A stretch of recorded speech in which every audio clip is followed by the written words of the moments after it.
Vous n'allez pas croire ce que mon mari m'a fait faire. 3 hommes. Une nuit.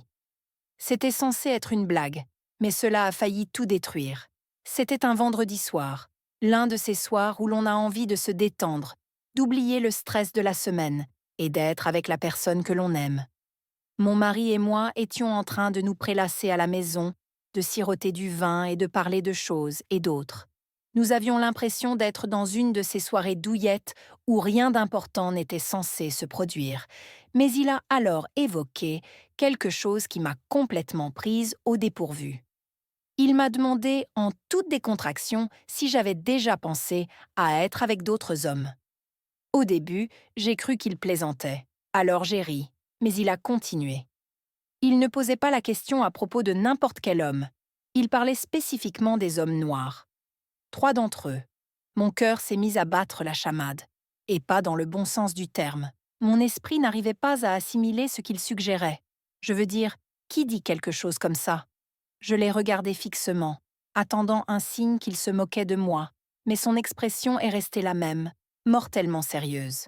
Je me suis sentie mal à l'aise, c'est le moins qu'on puisse dire. Je pensais qu'il s'agissait peut-être d'un fantasme bizarre qu'il partageait et que nous passerions à autre chose. Mais non, il n'arrêtait pas d'en parler. Au début, il s'agissait de petits commentaires ici et là, de remarques taquines sur ce que cela pourrait être. Puis, il a commencé à faire des suggestions plus directes. Il a dit que cela pourrait pimenter notre relation, que ce serait une chose unique qui pourrait rendre les choses plus excitantes entre nous. Je ne savais même pas comment réagir. Comment étais-je censée réagir à une telle chose? Devais-je dire oui? S'agissait-il d'une sorte de test? Au fil des jours, le sujet est revenu dans nos conversations. Au début, je l'ai étouffé, en changeant rapidement de sujet ou en trouvant des excuses, mais mon mari n'en démordait pas. Il a même commencé à parler de certains de ses amis. Il disait qu'ils étaient tous des gars sympas, que rien ne devait se passer à moins que je ne le veuille, et que ce serait juste pour le plaisir. Mon estomac se tordait chaque fois qu'il en parlait, mais je ne savais pas comment lui dire à quel point cela me dérangeait. Une partie de moi ne voulait pas déclencher une dispute, mais une autre partie de moi ressentait un ressentiment croissant. Un soir, il est allé encore plus loin. Il a suggéré que nous rencontrions ces 3 hommes. Il a présenté les choses comme si ce n'était pas grand-chose, juste une sortie décontractée avec quelques-uns de ses amis. J'ai hésité, ne sachant pas s'il s'agissait encore d'une de ces tentatives pour me pousser à faire quelque chose qui ne me convenait pas, mais pour maintenir la paix et ne pas faire exploser notre mariage à cause de ce que j'espérais n'être qu'une mauvaise idée, j'ai accepté à contre-cœur d'y aller. Ce soir-là, nous avons rencontré ses amis dans un bar local. Tout au long de la soirée, je me suis sentie nerveuse, comme si je tombais dans un piège. Ses amis semblaient assez sympathiques, polis, charmants, et peut-être un peu trop amicaux, mais il y avait une gêne dans l'air. Je pouvais sentir quelque chose juste sous la surface, cette entente tacite entre eux et mon mari. J'en avais mal au ventre. Au fil de la soirée, les boissons ont continué à couler et les conversations sont devenues de plus en plus flirteuses. J'ai essayé d'en rire, mais au fond de moi, j'étais extrêmement mal à l'aise. L'un des hommes n'arrêtait pas de me regarder longuement, et chaque fois que je sentais ses yeux sur moi, je sentais un nœud se resserrer dans ma poitrine. Mon mari, quant à lui, semblait totalement détendu, comme s'il prenait plaisir à me regarder recevoir toute cette attention. Il n'arrêtait pas de me sourire comme si c'était une sorte de jeu. Finalement, nous sommes tous rentrés chez nous. Je n'en avais pas envie, mais mon mari a insisté sur le fait qu'il serait plus décontracté de rester à la maison. Je n'arrivais pas à me débarrasser du sentiment que je m'apprêtais à vivre quelque chose que je n'étais pas prête à affronter. Une fois de retour à la maison, l'ambiance a changé. Les gars étaient assis sur le canapé, en train de plaisanter. Mais il y avait une tension dans l'air. J'étais dans la cuisine, essayant de m'occuper, quand l'un d'eux est entré pour m'aider à nettoyer. Il s'est approché beaucoup trop près, se tenant à quelques centimètres de moi, et j'ai senti son souffle sur mon cou lorsqu'il s'est penché pour prendre un torchon. Mon cœur s'est de nouveau emballé, et pas dans le bon sens. Puis, Il m'a murmuré quelque chose à l'oreille. Je n'ai pas pu entendre tout ce qu'il a dit, mais j'en ai saisi suffisamment pour savoir qu'il ne s'agissait plus seulement de passer du temps ensemble. Il était en train de passer à l'action, et je sentais que la situation échappait à mon contrôle. Mon mari était dans l'autre pièce, probablement au courant de ce qui se passait, et il ne semblait pas s'en soucier. Je me sentais prise au piège. J'ai essayé de me débarrasser de la situation, mais la tension n'a cessé de croître. Le type n'arrêtait pas de me frôler, de me faire de petites touches subtiles, de tâter le terrain pour voir jusqu'où il pouvait aller. Je me suis sentie figée. Devrais-je lui dire d'arrêter? Devrais-je appeler mon mari? Mais de quoi cela aurait-il l'air? Mon esprit était envahi par 1 million de pensées, et mon corps réagissait d'une manière que je ne comprenais pas. Je ne savais pas si c'était la peur, l'excitation ou les deux. J'avais l'impression d'être au bord de quelque chose de dangereux. C'est à ce moment-là que j'ai réalisé à quel point je m'étais mis dans cette situation. Il fallait que je sorte de la cuisine, de la maison, de tout ce bazar, mais je ne savais pas comment. Chaque fois que j'essayais de bouger, j'avais l'impression que quelque chose me tirait en arrière, qu'un poids invisible me retenait sur place. L'air de la cuisine était épais, presque suffocant. Je devais sortir de là, mais mes pieds étaient collés au sol. L'homme qui se tenait à côté de moi ne reculait pas, et la façon dont il me regardait me donnait la chair de poule. Il s'est approché encore plus près, son souffle contre mon oreille, et a murmuré quelque chose d'autre. Cette fois, je l'ai entendu clairement. « Tu as l'air d'en avoir envie. » C'est tout. Cette seule phrase m'a fait sortir de mon état figé. J'ai reculé rapidement, me cognant au comptoir derrière moi, essayant de mettre le plus d'espace possible entre nous sans provoquer de scène. Mon cœur battait la chamade et je sentais mon visage devenir brûlant. Un mélange de colère et d'embarras. Il fallait que j'arrête ça tout de suite, mais mon esprit s'emballait et je ne savais pas quoi faire. J'ai regardé la porte, espérant que mon mari entrerait, qu'il se rendrait compte que les choses sont allées trop loin, mais il ne l'a pas fait. J'ai réalisé à ce moment-là qu'il n'allait pas le faire.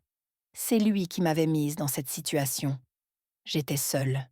Je l'ai dépassé et me suis dirigée vers le salon, où les 2 autres hommes riaient avec mon mari. Ils ne semblaient pas remarquer la tension ou la panique que je ressentais. Mon mari m'a jeté un coup d'œil et m'a souri, ignorant complètement l'agitation qui régnait en moi, ou peut-être qu'il le savait et qu'il s'en fichait. Je n'arrivais plus à le savoir. Je me suis assise sur le bord du canapé, mes mains agrippant le coussin si fort que mes jointures sont devenues blanches.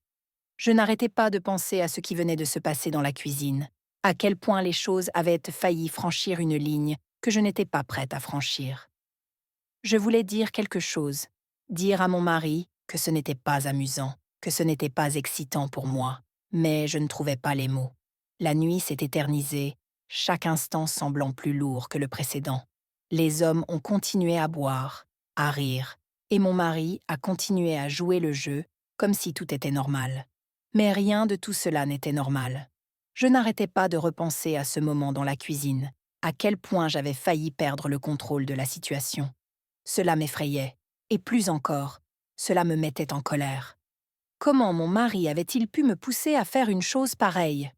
Comment pouvait-il être aussi désinvolte, comme si mes sentiments n'avaient pas d'importance? Finalement, les gars se sont levés pour partir. J'ai senti une vague de soulagement m'envahir, comme si on m'avait enlevé un poids de la poitrine. Je les ai regardés passer la porte, et pour la première fois de la soirée, j'ai eu l'impression de pouvoir respirer à nouveau. Mais la tension n'avait pas disparu. Elle était toujours là, mijotant juste sous la surface.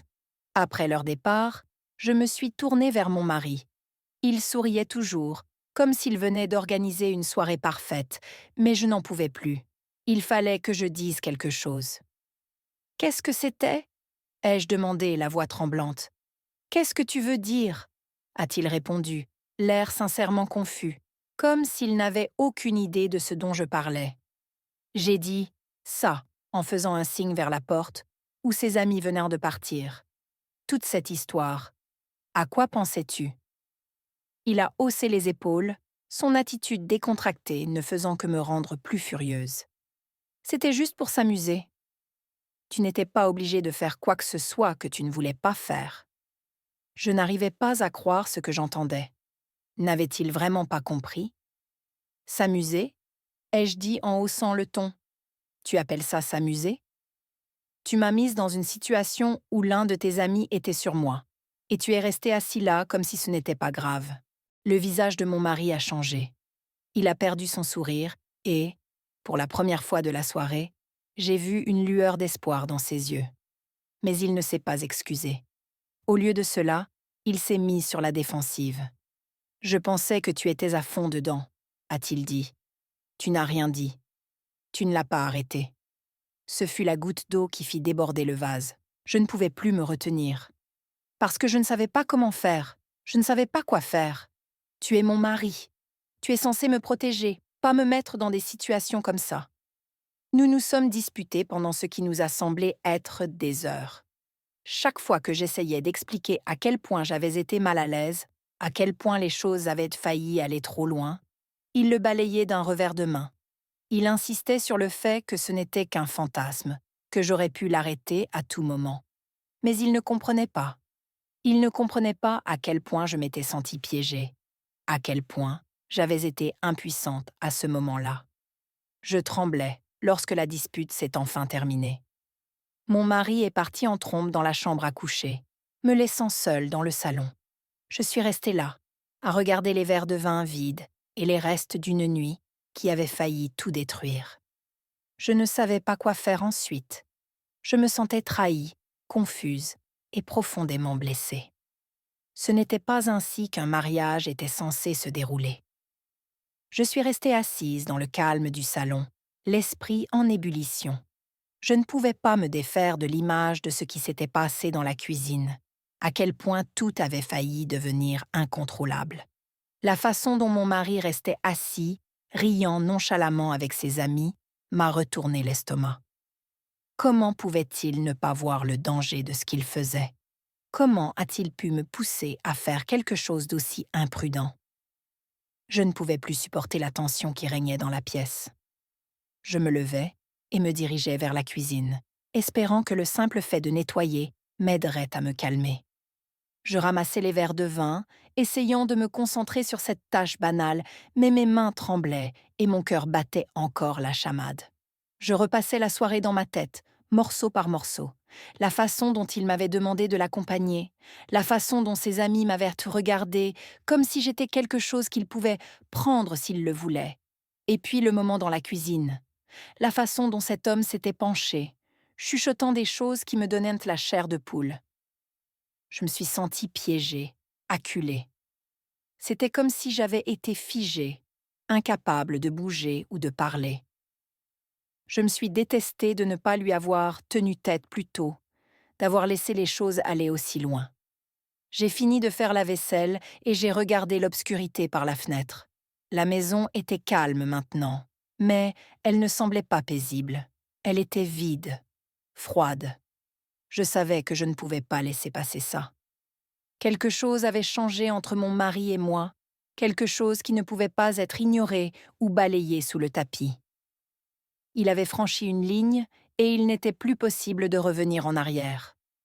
Je pris une profonde inspiration et me dirigeai vers la chambre à coucher. Mon mari était déjà au lit, en train de parcourir son téléphone comme si rien ne s'était passé. Il n'a même pas levé les yeux quand je suis entrée. Je suis restée un moment à l'observer, me demandant comment il pouvait être aussi insensible à tout ce qui venait de se passer.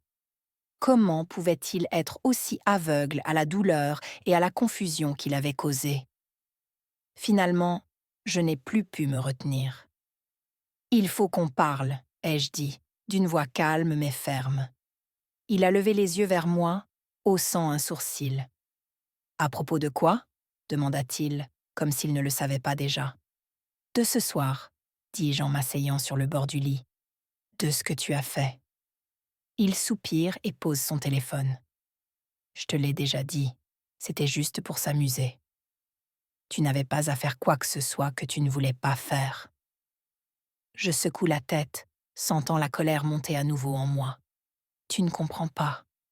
Tu m'as mise dans une situation où je me suis sentie piégée. Tu ne t'es pas soucié de ce que je ressentais.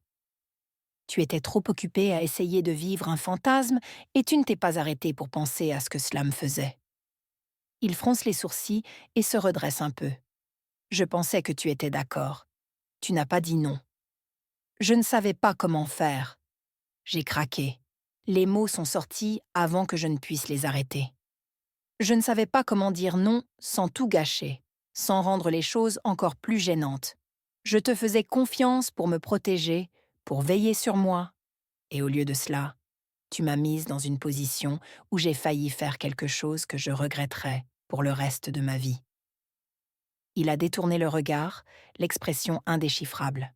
Pendant un instant, j'ai cru qu'il allait s'excuser, qu'il allait enfin comprendre ce qu'il avait fait. Mais lorsqu'il a pris la parole, ses mots étaient froids. Tu réagis de manière excessive. Il ne s'est rien passé. Tu fais toute une histoire pour rien. C'est tout. Je ne pouvais plus faire ça. Je ne pouvais pas continuer à prétendre que tout allait bien, que notre mariage allait bien. J'avais été poussée trop loin, et je ne pouvais pas revenir en arrière. Je me suis levée, j'ai pris mon téléphone et je me suis dirigée vers la porte. Il m'a demandé « Où vas-tu » La voix aiguë. Je me suis arrêtée dans l'embrasure de la porte, lui tournant le dos. J'ai besoin d'espace. J'ai besoin de savoir ce que je veux parce que pour l'instant, je ne pense pas pouvoir continuer à le faire.